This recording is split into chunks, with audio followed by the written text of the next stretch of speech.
os marcos antigos que puseram teus pais. Vou repetir. Não removas os marcos antigos que puseram teus pais.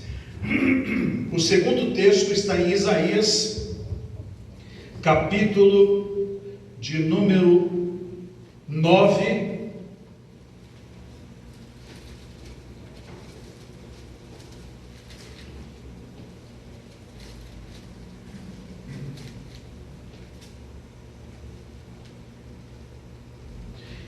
Capítulo de número 10, versículo 1, diz assim: ai dos que decretam leis injustas, dos que escrevem leis de opressão. E o último texto está em 2 Timóteo, capítulo 4, que foi o texto que nós lemos na meditação. 2 Timóteo, capítulo 4, versículo de número 3: pois haverá tempo em que não suportarão a sã doutrina, pelo contrário, cercar-se-ão de mestres segundo as suas próprias cobiças, como que sentindo coceira nos ouvidos. Bem, primeiro falemos no primeiro texto: não remova o marco dos antigos que os teus pais colocaram. Por que será que o livro de Provérbios fala a respeito de não remova o marco dos antigos que teus pais colocaram? Pelo seguinte: Israel não tinha terra, eles eram escravos do Egito. Deus, com mão forte, os tirou de lá e os levou por 40 anos pelo deserto, até que chegassem a Canaã, entrando primeiramente em Jericó, já tendo conquistado um pedaço de terra antes do rio Jordão, a região de Gileade. Eles então conquistaram o território que hoje compreende Israel. Só que, para quem vai ficar a terra? Quem vai ganhar estas fatias? Então Deus decretou que tal área ficaria para alguém, tal área para outra família. Eram 12 tribos, as 12 tribos receberam pedaços de terra para dividirem com eles, cidades para dividir, e dentro das tribos as famílias, e dentro das famílias os clãs, e dentro dos clãs as casas menores, e cada um recebeu a sua fatia. Mas esta geração iria morrer. Então Deus deixou bem claro o seguinte: não remova o marco dos antigos. O que você recebeu vai ficar na sua família. Então veja bem onde começa a sua terra e aonde ela termina. Por que ele fez isto? Para que a terra ficasse primeiramente com Israel, e segundo, que ela ficasse com a tribo que ganhou, com as casas que ganharam, com os territórios que ganharam. Mas conforme o tempo foi passando e as gerações foram se sucedendo, uma bagunça se sucedeu nas terras de Israel. Primeiro porque eles deixaram o Deus verdadeiro e foram para a idolatria. Depois porque as novas gerações julgavam que eram muito sabidas, conheciam muito as coisas, e decidiram mudar o marco dos antigos. A minha terra vinha daqui até ali, mas se eu pôr a divisão um pouquinho mais para dentro do terreno do outro, o que que tem? Ninguém viu, meu pai também já morreu, então eu vou mudar. Aí o filho dele chegava, o do outro lado falava: não, ele invadiu aqui, eu vou vir para cá. Aí pegava metade da propriedade dele. E assim a terra foi se desfazendo, porque eles removiam o marco dos antigos. Então nós vamos para o tempo de Isaías. A lei e ao testemunho, dizia Isaías, se eles não falarem assim, não verão a alva. Ai dos que decretam leis injustas. Por que Isaías está falando isso?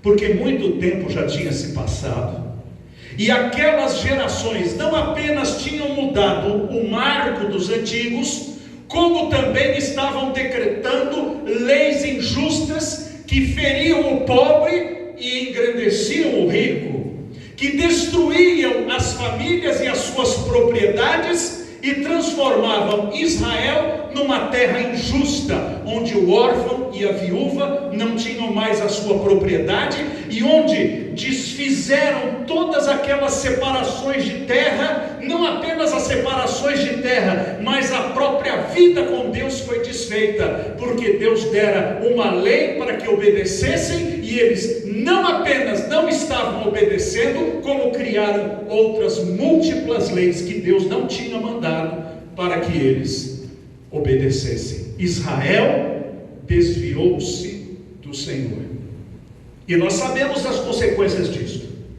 O reino do norte, o pedaço maior de Israel, foi levado cativo e se dissolveu com a miscigenação com outros povos, dando origem aos samaritanos e a outras cidades que ficavam em volta. Perderam a sua essência.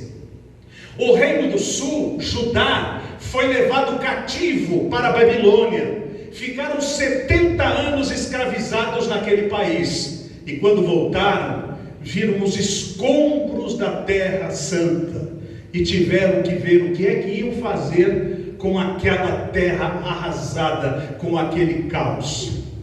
E a história deles não para por aí, porque num tempo em que a nossa Bíblia não cobre, que é o chamado período interbíblico, do ano 400 da era cristã até a vinda de Jesus, tivemos inúmeros levantes dos judeus, com o tempo dos macabeus, tentando restaurar o marco dos antigos, mas com grande dificuldade, porque a geopolítica da época não dava mais esta possibilidade. E quando Cristo vem, ele encontra um país debaixo do Império Romano.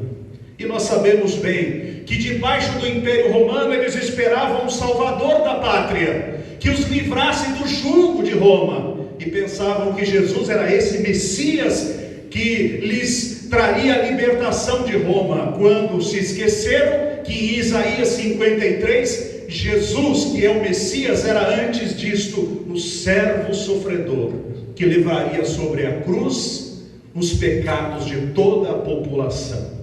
Então Jesus morre na cruz, ressuscita e reúne os seus apóstolos e diz a eles: ide por todo o mundo e pregai o evangelho a toda criatura. Quem crer e for batizado será salvo. Quem não crer está condenado, será condenado, ficará condenado. A ordem foi pregar o evangelho. Mas pregar o quê?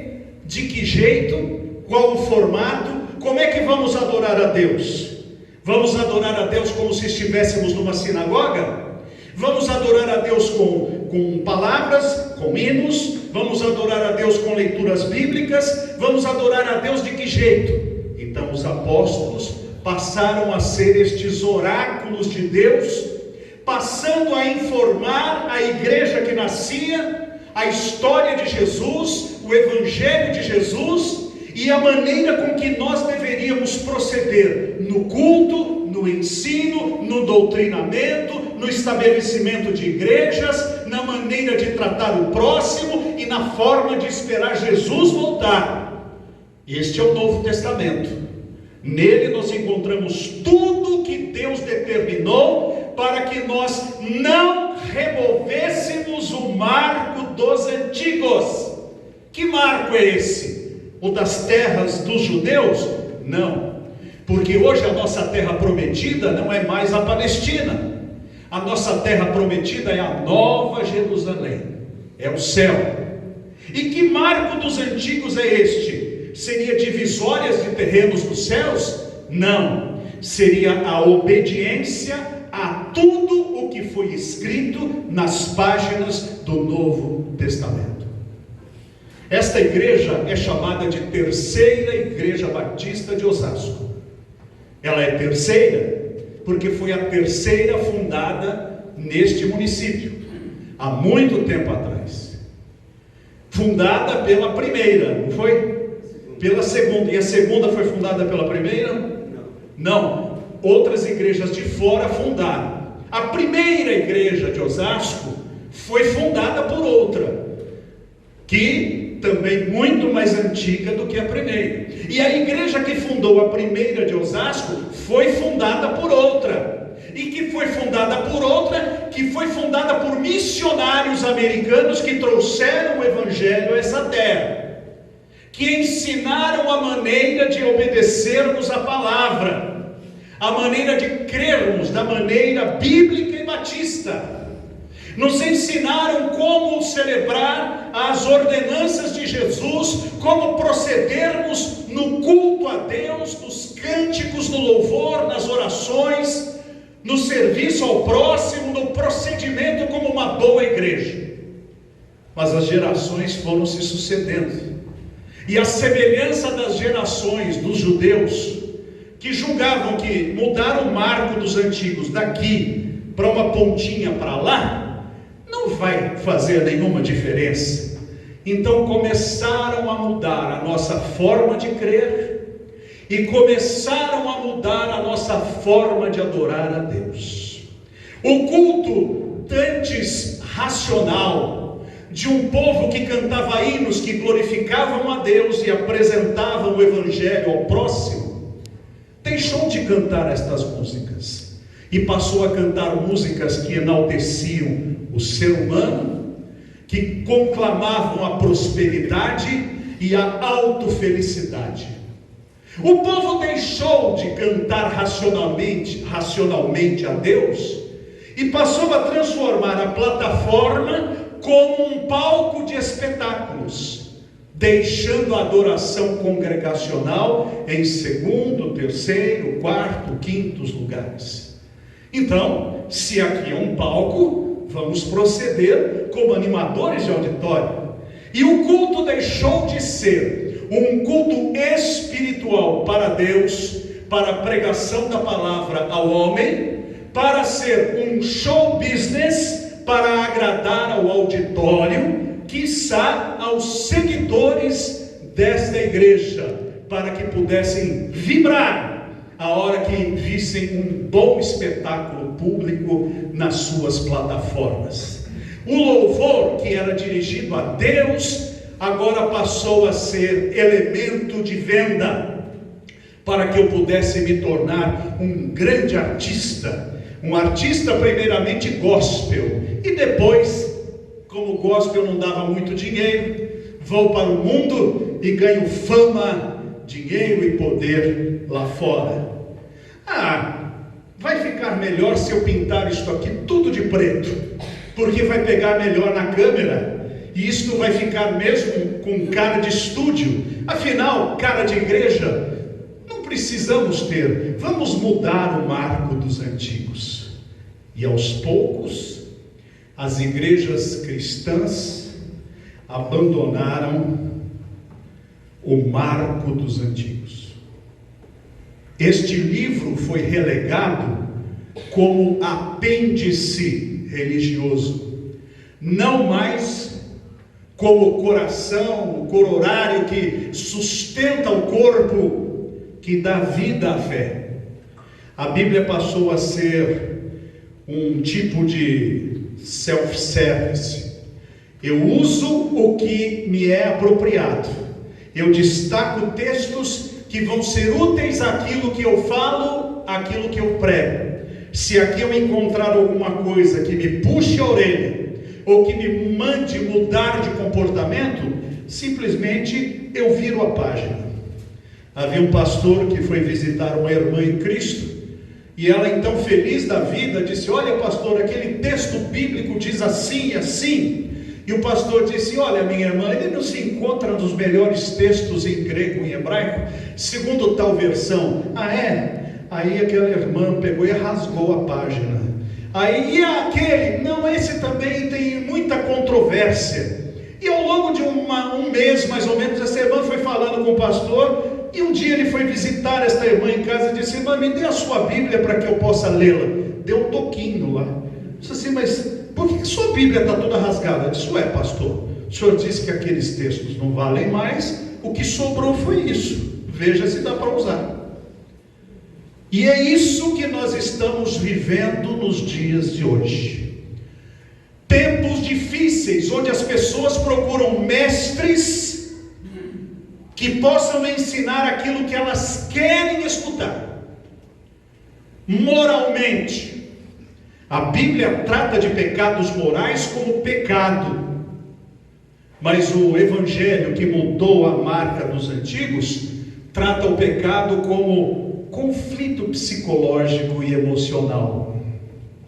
A Bíblia chama de pecado aquilo que nós contemporâneos chamamos de diversidade na unidade.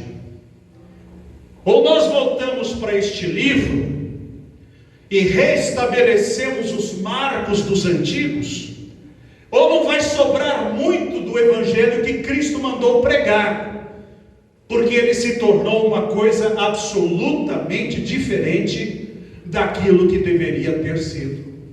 Nós estabelecemos as nossas regras de vida profissional. Então, antigamente o dia do Senhor era o dia do Senhor. Abríamos exceções para missões que não tinham jeito de não funcionar no domingo, porque se elas não funcionassem, não teríamos energia elétrica, não teríamos água, não teríamos comunicações, nem hospitais. Mas então disto, para transformar qualquer dia em um dia comum, e eu então já não faço mais questão do meu comércio, não há dia do Senhor do meu comércio, porque o meu credor não tem dia do Senhor para cobrar as minhas contas. Então eu estabeleci um novo marco. Qualquer dia é qualquer dia. Se você quiser vir à igreja, venha. Se você não quiser vir, assista em casa e está tudo bem. O marco dos antigos. Aprendemos na Bíblia que deveríamos esperar de Deus a sua graça. Mas hoje em dia ensinam que nós devemos esperar da nossa própria força, ou esperarmos das pessoas poderosas que venham nos ajudar, nos abraçar e nos fortalecer. Nada mais distante do que ensina a palavra do Senhor, a ponto de alguns pregadores dizerem: se você é doente, é porque você não confia em Deus, porque um cristão não pode ficar doente jamais.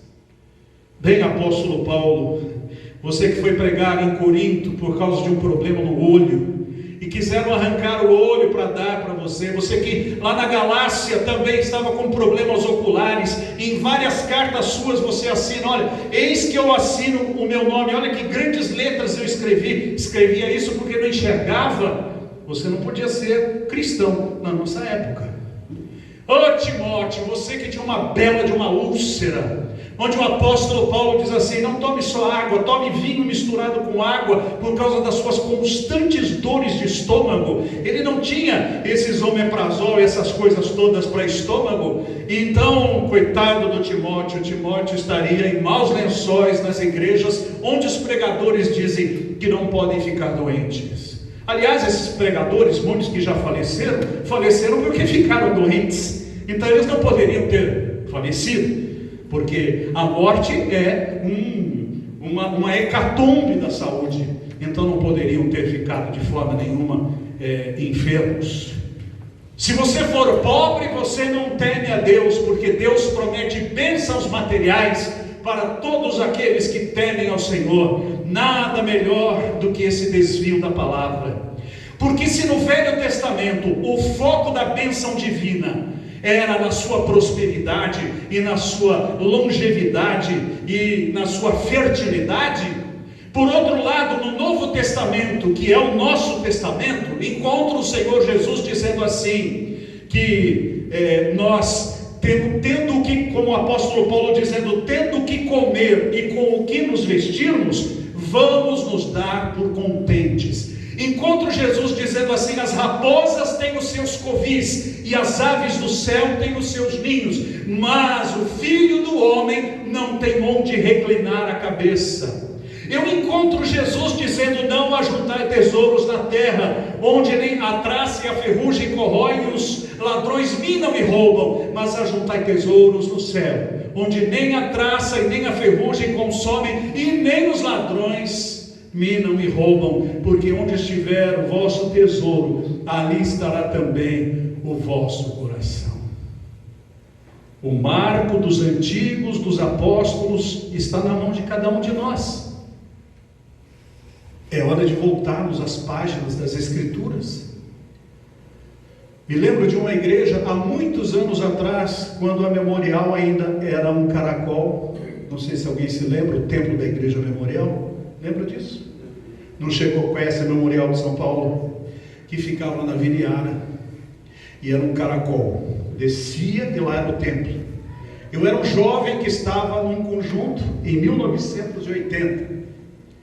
E fomos lá com os conjuntos. Cada um queria ser melhor do que o outro. Época dos playbacks. E lá, cada um se apresentando para ganhar o troféu. Mas um conjunto de Carapicuíba foi lá. Só que eles foram diferentes, não estavam vestidos assim, de gala. E foram com um violãozinho surrado, riscado. E todo mundo cantou, nós também cantamos, vamos ver quem ganha. Então deram uma palavra para eles e o líder foi até a frente e disse: meus irmãos, nós não viemos competir aqui com vocês. Nós viemos aqui adorar aquele que nos tirou do pecado e transformou a nossa vida. Por isso, louvem conosco. E cantaram uma musiquinha simples de tudo, que todo mundo cantou, mas diferentemente do que aconteceu nos nossos grupos, quando nós terminávamos de cantar, todo mundo aplaudia, ovacionando. Quando eles terminaram, as nossas lágrimas caíam. E eu, jovem crente, 14 para 15 anos, eu queria saber qual era o segredo deles. E eu fui até o líder e disse: me conta o seu segredo, o que é que vocês fizeram? Vocês são diferentes de tudo isso aqui. Aí ele, em rápidas palavras, disse assim: nós éramos membros da igreja, cantávamos na igreja e éramos grandes pecadores na igreja. Na sexta-feira nós pecávamos, no sábado ensaiávamos, no domingo cantávamos. Até que um dia marcamos o ensaio e viemos todos à frente fazer aquela reza, porque aquela oração não era oração de verdade, era a mesma palavra que nós não sentíamos, e a pessoa que começou a orar, no meio da oração chorou, dizendo: Senhor, eu me arrependo dos meus muitos pecados, e não conseguiu mais falar. E aí cada um de nós foi tomando consciência de que éramos igualmente pecadores como ele. E aquele dia não teve ensaio.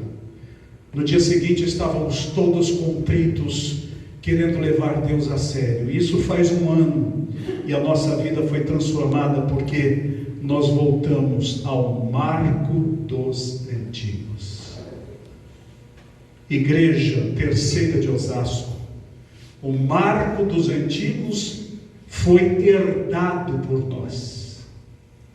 Não foi nos conferido ou concedido para que o alterássemos, para que o modificássemos, para que o adaptássemos ao nosso bel prazer, para que nós forjássemos uma versão que não incomodasse os nossos próprios pecados. Este livro é a voz de Deus para o nosso coração. Ou este livro nos coloca juntos de Deus, nos faz nos reaproximarmos do Senhor, ou a ausência deste livro nos fará cada dia mais distantes do Senhor, mesmo trazendo o nome de cristãos, mesmo trazendo o nome de evangélicos, mesmo trazendo o nome de batistas. O nome tem que ser preenchido com a dignidade de uma vida ilibada no reino de Deus. E Deus nos convida a não removermos os marcos dos antigos, mas a meditarmos na lei do Senhor. A lei do Senhor é perfeita e refrigera a alma. A lei do Senhor é tudo o que precisamos. Voltemo-nos à palavra e não removamos o marco dos antigos. Que Deus nos abençoe. Amém.